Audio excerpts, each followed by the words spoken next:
Selamat malam Sobat Investor, berjumpa lagi dengan saya Yanto Kusdiantono, redaktur pelaksana idxchannel.com di program Top 5 IDX Channel yang akan membahas berita-berita terpopuler yang tersaji di IDX Channel. Kabar panas datang dari pasar modal Indonesia yang kali ini menyoroti strategi diversifikasi ekspor dan manuver kelompok konglomerasi. Sektor kelapa sawit atau CPO mendapat booster besar dengan penandatangan kerjasama Indonesia dan Eropa yang akan membuka pasar Uni Eropa yang lebih luas. Namun, akses ini menuntut kepatuhan ketat terhadap regulasi dalam hal deforestasi. Di sisi lain, euforia pasar modal terhadap saham yang melonjak tajam atau ARA perlu dicermati. Investor harus memahami 3 ciri utama ARA agar dapat mengambil keputusan bijak, mengingat risiko koreksi tajam yang mengintai. Sementara itu, manuver investasi keluarga Hasim Joyo Hadikusumo kian agresif, yang menambah sektor aset digital kripto melalui akuisisi saham koin serta properti dengan masuk ke emiten TRIN. Gerakan ini dipandang positif oleh analis karena menambah kepercayaan pasar dan sinyal kolaborasi ekosistem. Di sektor energi dan tambang, PT United Tractor terpaksa menghentikan sementara operasional tambang emas Martabe akibat bencana banjir di Sumatera Utara. Terakhir, Kementerian SDM akan memutuskan kuota impor BBM 2026 untuk SPBU swasta pada pekan depan, dengan opsi penambahan kuota sebesar 10% dari tahun sebelumnya. Kami sudah merangkum berita-berita terpopuler tersebut untuk Anda. Sobat Investor, berikut Top 5 IDX Channel. Berita pertama, ekspor sawit mentah diperkirakan terdiversifikasi usai penandatanganan kerjasama Indonesia dan Eropa. ARA ekspor minyak sawit mentah atau CPO yang dari Indonesia diperkirakan akan terdiversifikasi setelah penandatanganan Indonesia European Union Comprehensive Economic Partnership Agreement atau IUCEPA. Kemitraan dagang ini membuka akses lebih luas ke pasar Uni Eropa yang merupakan importir CPO terbesar ketiga di dunia, yang kebutuhannya mencapai 6 hingga 7 juta ton per tahun. Selama ini ekspor CPO nasional masih sangat bergantung pada India dan Cina.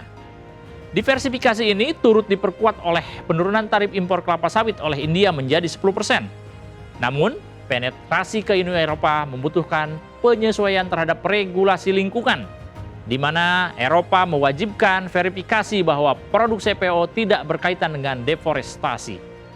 Produk CPO dengan sertifikat keberlanjutan seperti RSPO dinilai lebih untung karena memiliki kepemimpinan akses ekspor ke Eropa, risiko penilaian yang lebih rendah, serta peluang memperoleh harga premium.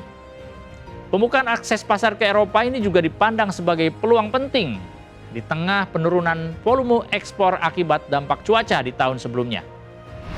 Berita kedua, 3 ciri saham ARA yang wajib diketahui investor pemula.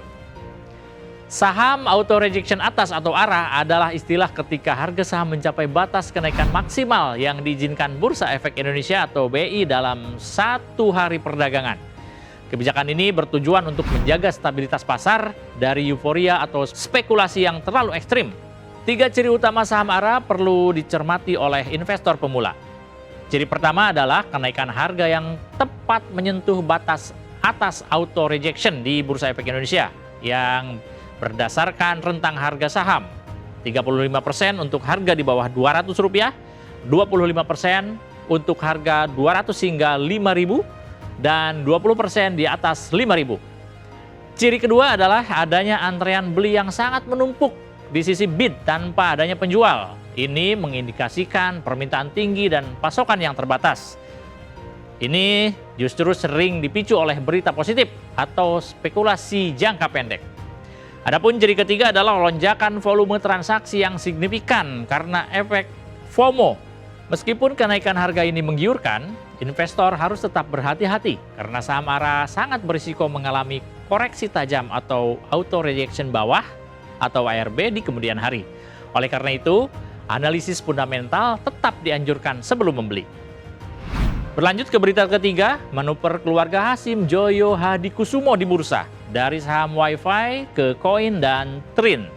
Keluarga Hasim Joyo Hadikusumo kian agresif melakukan manuver investasi di pasar modal setelah sebelumnya mendorong lonjakan saham PT Solusi Sinergi Digital (TBK) atau WiFi Yang terbaru, PT Arsari Nusa Investama yang merupakan bagian dari Arsari Group resmi masuk sebagai pemegang saham PT Indo Crypto Coin Semesta atau Koin di sektor aset digital.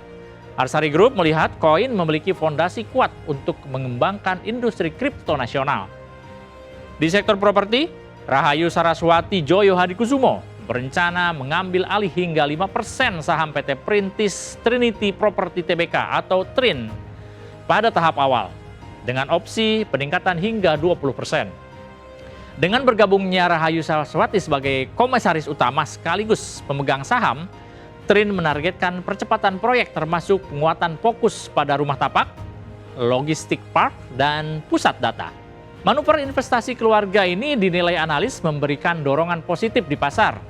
Founder WH Project menyebut sinyal ini lebih dari sekadar aksi konglomerat biasa, melainkan karena afiliasi terdekat dengan presiden terpilih.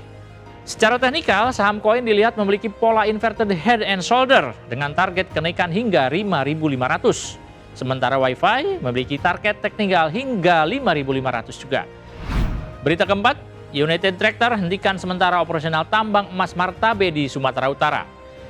PT United Tractor Tbk atau UNTR mengumumkan bahwa entitas usaha perseroan yakni PT Agincourt Research atau PTAR terpaksa menghentikan sementara operasional tambang emas di Martabe, Kabupaten Tapanuli Selatan, Sumatera Utara.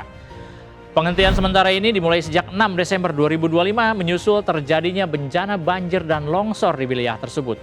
Sekretaris perusahaan UNTR menyatakan bahwa penghentian operasional ini dilakukan untuk memungkinkan Agincourt Research fokus memberikan dukungan kemanusiaan dan upaya tanggap darurat bencana kepada masyarakat sekitar. PTAR akan kembali beroperasi saat keadaan sudah lebih kondusif dan setelah berkoordinasi dengan instansi terkait. UNTR menegaskan bahwa penghentian sementara ini tidak berdampak material bagi perusahaan secara keseluruhan. Tambang emas Martabe yang dioperasikan sejak tahun 2012 memproses lebih dari 6 juta ton biji emas dan perak setiap tahunnya.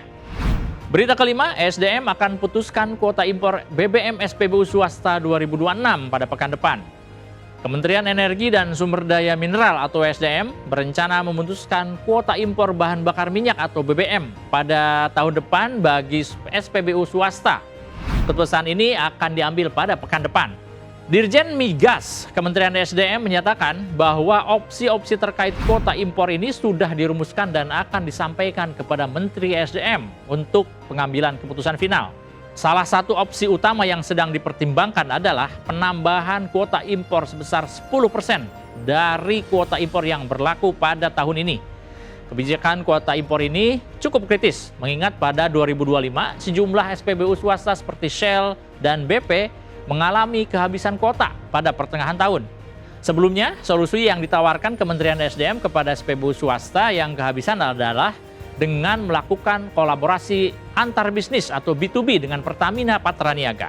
Hingga awal Desember 2025, Pertamina Patraniaga telah menyalurkan total 430.000 barel minyak kepada 3 SPBU swasta, yakni Shell, BP, dan Vivo.